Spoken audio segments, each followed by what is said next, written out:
మనకు కొన్ని వనరులు ఉన్నాయి. పోలవరం, హైదరాబాద్ నగరం తెలంగాణకు వెళ్ళినప్పుడు ఇక్కడ వనరులు తక్కువగా ఉన్నాయి, కాంపన్సేట్ చేయాలనే ఉద్దేశంతో పోలవరాన్ని నేషనల్ ప్రాజెక్టుగా డిక్లేర్ చేశారు. 2014 నాకు బాగా జ్ఞాపకం. ఆ రోజు ఎన్డీఏ ప్రభుత్వాన్ని ఎన్నుకున్నారు. ఎన్నుకున్న తర్వాత ఢిల్లీకి వెళ్ళాం. ప్రధానమంత్రి గారి ప్రమాణ స్వీకారం. ఆ ప్రమాణ స్వీకారానికి పోయినప్పుడు నాకు ఈ ప్రాజెక్ట్ ఒకసారి స్టడీ చేస్తే నా అనుభవంతో చూశాను. అందులో మీరు చూస్తే 7 మండలాలు తెలంగాణలో పెట్టారు. అవి సబ్మెర్జెన్స్లో వస్తాయి. ఆ 7 మండలాలు కానీ క్లియర్ చేయకపోతే ఈ రాష్ట్రానికి ఆ ప్రాజెక్ట్ కట్టలేము. కేంద్రం అనుకున్నా కట్టే పరిస్థితి ఉండదు. రెండోది దశ, ఈ 7 మండలాలు కట్ ఆఫ్ డేట్ ఉంది.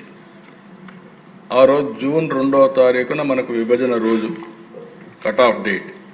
ఆ రోజు దాటితే 2 రాష్ట్రాలు స్వయం ప్రతిపత్తి అంటే అటానమస్గా ఉంటాయి.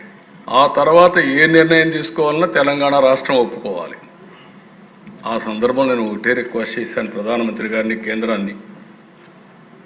నేను ఇది కూడా మీరు చేయకపోతే నేను ప్రమాణ స్వీకారం చేసి అపహాస్యం కావడానికి సిద్ధంగా లేను. ఈ 7 మండలాలు ఇవ్వకపోతే నేను ప్రమాణ స్వీకారం చేయనని చాలా స్పష్టంగా చెప్పాను. చరిత్రలో ఎప్పుడూ జరగని విధంగా మామూలుగా మనం అందరం ముందు ఎన్నికవుతానే మంత్రులు అవుతారు, పార్లమెంటు సమావేశమై బిజినెస్ స్టార్ట్ అవుతుంది. కానీ ఆ రోజు పార్లమెంట్ సమావేశానికంటే ముందు ఆర్డినెన్స్ తీసుకొచ్చి ఆ ఆర్డినెన్స్ ఇచ్చిన తర్వాత పార్లమెంట్ సమావేశాలు పెట్టారంటే ఈరోజు ఆ ప్రాజెక్టు పూర్తి అయిందంటే ఆ రోజు ఎన్డీఏ ప్రభుత్వం చొరవ తీసుకున్నారు కాబట్టి అయింది తప్ప దానికి మనస్ఫూర్తిగా ఇప్పుడు కూడా నేను ప్రధానమంత్రి నరేంద్ర మోడీ గారిని అభినందిస్తున్నానని చెప్పి తెలియజేస్తున్నాను.